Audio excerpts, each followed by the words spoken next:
Welcome back to the deep dive. So today we're exploring a bit of a paradox, really, something right at the heart of higher education in the U.S. Hmm. We know selective colleges, they've really worked hard, right, to expand access for first-generation students, those whose parents didn't finish a four-year degree. Right. Access is definitely improved. But here's the puzzle.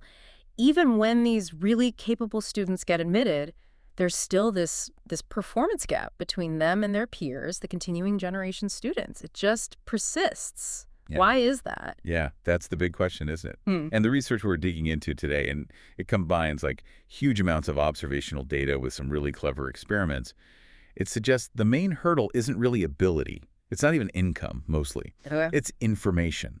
Or maybe the lack of certain kinds of information. It's knowing the things you didn't even know you needed to know. Okay, let's unpack that.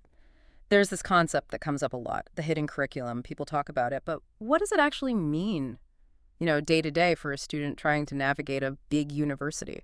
Think of it like the secret playbook. That's Yeah. a good way to put it. It's all the unwritten rules, the norms, the strategies that are, frankly, essential for success, but aren't taught in any syllabus. Like what specifically? Give us an example. Okay, so like knowing you should be cold emailing alumni for informational interviews, or understanding that engaging with faculty isn't just about getting good grades. Right. It's about giving strong recommendation letters, Yep. maybe finding research opportunities, getting mentorship, stuff like that. And if you don't have, say, parents or family friends who went through this and can tell you, hey, do this. Exactly. Then discovering these things is really hit or miss. It's uncertain, and it takes time and effort, maybe even costly mistakes, to figure it out. So the hidden curriculum, it's basically this kind of legacy knowledge getting passed down. That sounds, well, incredibly tough for a first-gen student. It is. They're essentially trying to figure out the rules of the game while other students are already playing at an advanced level. And this brings us to, I think, the most surprising piece of data in this research. First-generation students, FG students, they aren't just missing out on doing these things. Well, They're actually putting their effort in the wrong places. Is that right? that's exactly it. The data consistently shows FG students invest something like 14 to 26% less time and effort in these really crucial high-return hidden actions. Okay, less in the hidden stuff. But, and this is the real kicker, they overinvest their time and energy in the formal assigned tasks. Things like spending extra hours on optional class readings or, really polishing basic class presentations way beyond what's needed. Wow, so they're working hard, maybe even harder, Often, yes. but they're focused on the visible targets, the assignments, the grades, while missing these sort of invisible levers that actually boost careers and maybe even long-term academic success. Precisely. So our mission today in this deep dive is to really get into the why. What are the specific informational frictions, as the researchers call them, that cause this knowledge gap and this misallocation of effort? Right, let's ground this. You mentioned the data is significant. Tell us about the scale we're talking about here. Oh, it's huge. The observational evidence comes from the SERU consortium data. We're talking survey data from over 100,000 undergrads. 100,000. Yeah, across 20 big public universities in the U.S. So, this isn't just a small group at one elite college. It's a broad pattern. And this massive data set shows clear differences in outcomes. Absolutely clear. On average, FG students end up with a college GPA that's about 6.7% lower than their continuing generation, or CGE peers. Almost 7%. That's substantial. It is. And maybe even more telling when you look beyond grades, things like career prep. The differences are really stark there. The internship numbers you mentioned earlier really stood out to me. Can you recap those? Yeah, so only about 17% of FT students reported getting an internship during college.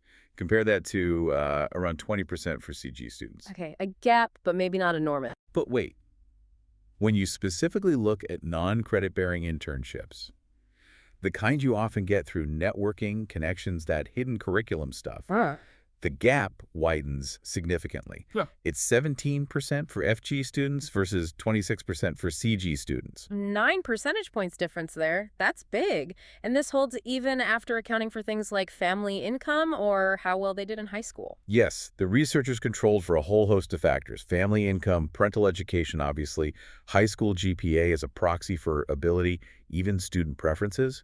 The gap remains. Which leads us back to this idea you called the compensation effect, this misallocation of effort. Exactly. We can see how they're spending their time differently. So on the hidden curriculum side, FG students report having 14% fewer faculty members. They'd feel comfortable asking for a recommendation letter. Fewer close faculty connections. Right. And they're 26% less likely to join a student organization, which, could be a key place for networking and finding opportunities. Okay, so underinvesting there. But you said they compensate. Yes. And this is the key. You might think, oh, they're just doing less overall. But no, they report doing more class readings, giving more presentations in class. The visible stuff? The visible stuff. They even enroll in more methods classes, more independent research programs, things that look like standard academic hard work. So they're acting rationally based on the information they do have. Success means study hard, do the assignments well. Exactly. But they're missing these other crucial inputs. And maybe the most troubling finding from this observational data What's that? is that this gap doesn't seem to fix itself over time. You mean they don't catch up as they spend more years in college? Pretty much, yeah. The researchers track these behaviors, networking, study habits, etc., from freshman year through senior year. And they found very little convergence. No closing on the gap. In fact, for some really key actions, like networking with professors, the gap actually got wider over time. It showed monotonic divergence. Wow, divergence. They move further apart. That's kind of the opposite of what you'd hope for, right? You'd think being in the environment would help them learn the ropes. You would think, but it suggests the environment itself, or maybe the lack of explicit guidance within it, might actually be reinforcing the initial information disadvantage. The longer they're there, the further behind they get on these hidden metrics. That's a pretty stark finding about the system itself. Just opening the door isn't enough. It seems not. Okay, so the observational data paints a clear picture of what's happening, the gaps in outcomes, the differences in effort allocation, the lack of convergence. But it doesn't fully tell us why. Right. Is the core problem just not knowing these strategies exist, like a lack of awareness? Or is it something deeper, like they know about networking, but they don't believe it'll work for them? A problem of beliefs? That's the crucial distinction. And to get at that causality, the researchers designed a really clever field experiment. This was done at UC Berkeley. Okay, a different approach. What did they test? They focused on one specific hidden curriculum action, cold networking, which is, reaching out to alumni you don't know without any introductions, a classic insider move, you could say. Right. And how did they measure students' attitudes towards this? They used a measure called willingness to pay, or WTP. They offered students a service. Okay. That would give them 5 verified email contacts for alumni working in a career field they were interested in. And they asked students if they'd be willing to pay $5 for this service. Putting a concrete value on it. Smart. So what was the baseline? In the control group, with no extra information? In the control group, the baseline gap was pretty large, actually. FG students were about 30% less likely than CG students to be willing to pay that $5. 30% less likely. Yeah, the numbers were roughly 28% willingness to pay for FG students versus 40% for CG students. Yeah. So a big difference in just valuing that networking opportunity of $5. Okay. Baseline established. Now, treatment 1, the awareness intervention. What did they do there? It was a light touch, you said. Very light touch. They basically just told students, hey, by the way, cold networking with alumni is a thing people do. It's an available strategy. That's it. Just making them aware it existed. Like putting it on the menu, basically. Exactly. Just letting them know the item exists. And the result for FG students? It was dramatic. That simple awareness nudge increased the willingness to pay among FG students by 33%, a jump of about 10 percentage points. Wow. And did that close the gap with CG students? It almost entirely closed that baseline gap we saw in the control group. Okay, that's huge. So for a big chunk of these students, the main barrier wasn't skepticism or lack of motivation. It was literally just not knowing this was something they could or should do. It strongly suggests that, the action just wasn't in their consideration set, as the researchers put it. They weren't even thinking about it. Okay, now contrast that with treatment 2. This was the beliefs intervention, the heavy-handed one. Right.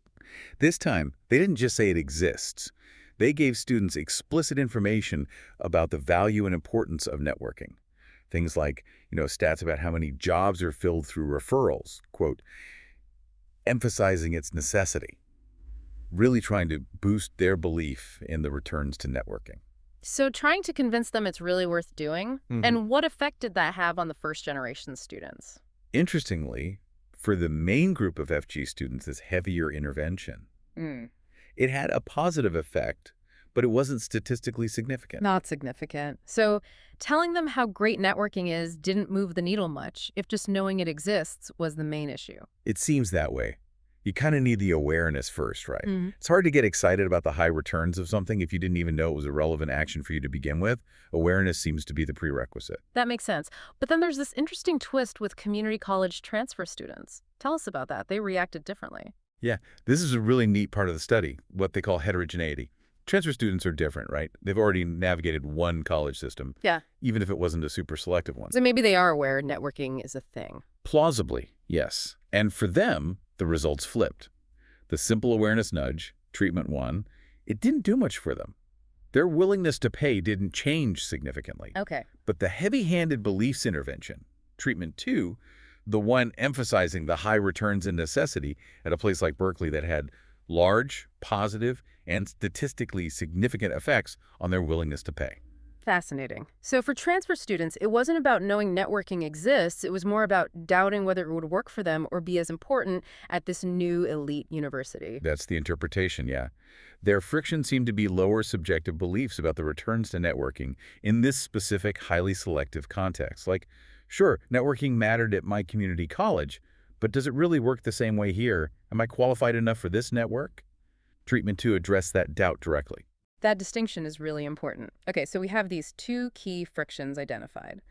Lack of awareness for many FG students, and lower subjective beliefs about returns, especially maybe for transfers or in certain contexts. But it still begs the question, in today's world, with the internet, why do these information gaps persist? Why don't students just Google it? Why is finding this hidden information still so hard? Right, that's the puzzle. And this leads to the final piece of the research we're discussing, another really innovative experiment using AI. AI. How did Yeah. they use AI to study this? They set up an online experiment with a simulated AI college advisor. The idea was to see how students search for information when they think they're interacting privately with an AI, removing any, social pressure or fear of asking a dumb question. Okay, clever. A Yeah. private space to see their real search behavior. Exactly. And students were randomly assigned to interact with one of two AIs. There was a passive AI, which only answered the specific questions students asked it. Standard chatbot, basically. Kind of, yeah. And then there was an active AI. This one also answered questions, but it also proactively nudged students towards thinking about 6 key hidden curriculum topics. Things like networking, finding mentors, choosing extracurriculars wisely. So the active AI tried to guide them towards the important hidden stuff. Right. It tried to shock their consideration set, you could say. So what did the passive AI reveal, the baseline search behavior? It revealed a pretty stark search gap.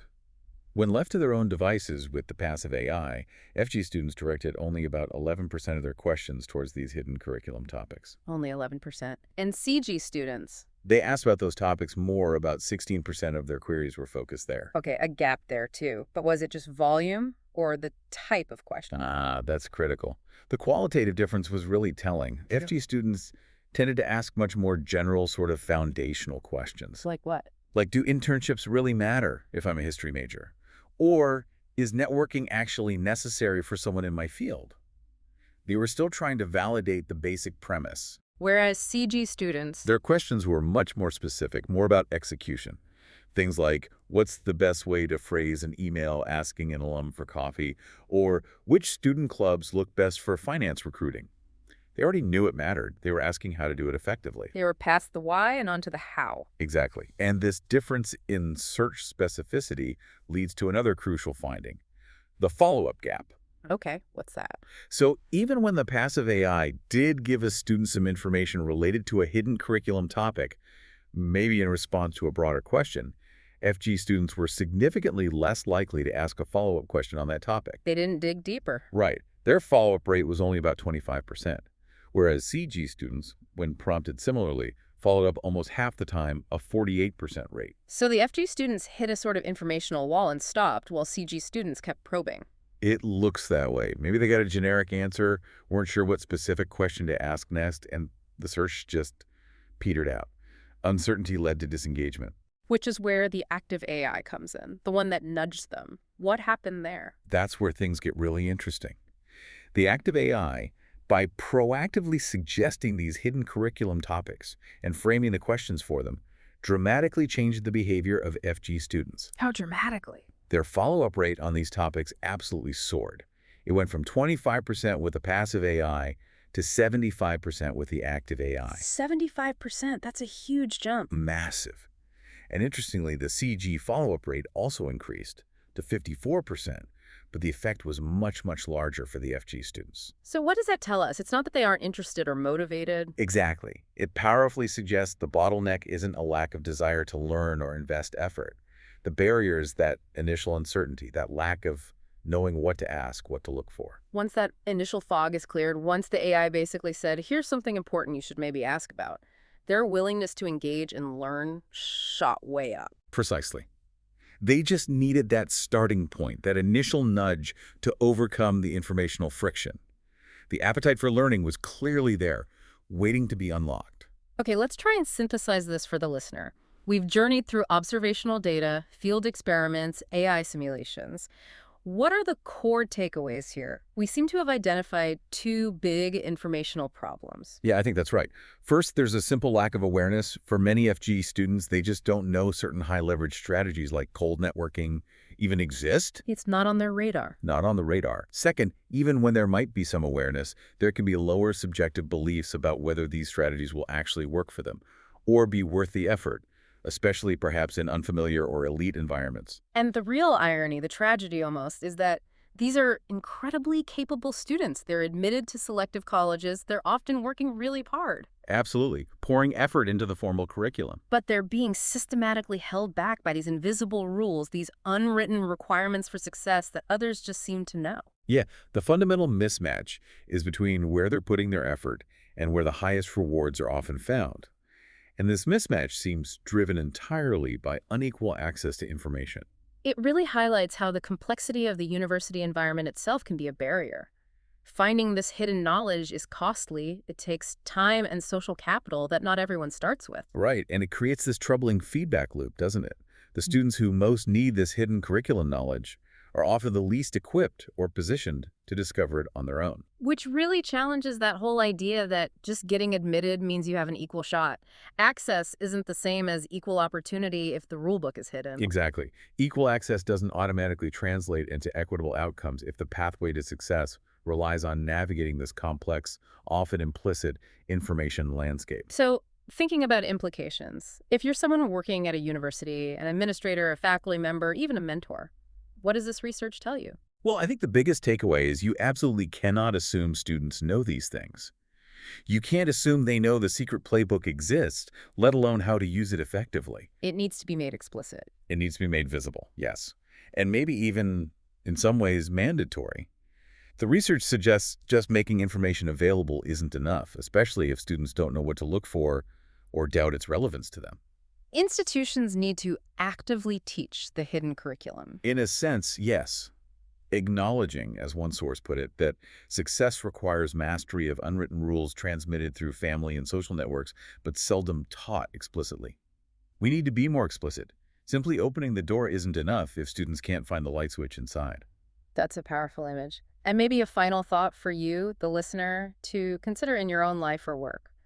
When you give advice, when you mentor someone, especially maybe someone from a background different from your own, are you just giving them the standard formal advice, work hard, get good grades? Or are you also sharing the secret playbook, the networking tips, the strategic choices, the unwritten rules you learned along the way? Because true equality of opportunity seems to require more than just opening doors. It requires equalizing access to the unwritten rules of the rooms students enter. Something definitely worth thinking about.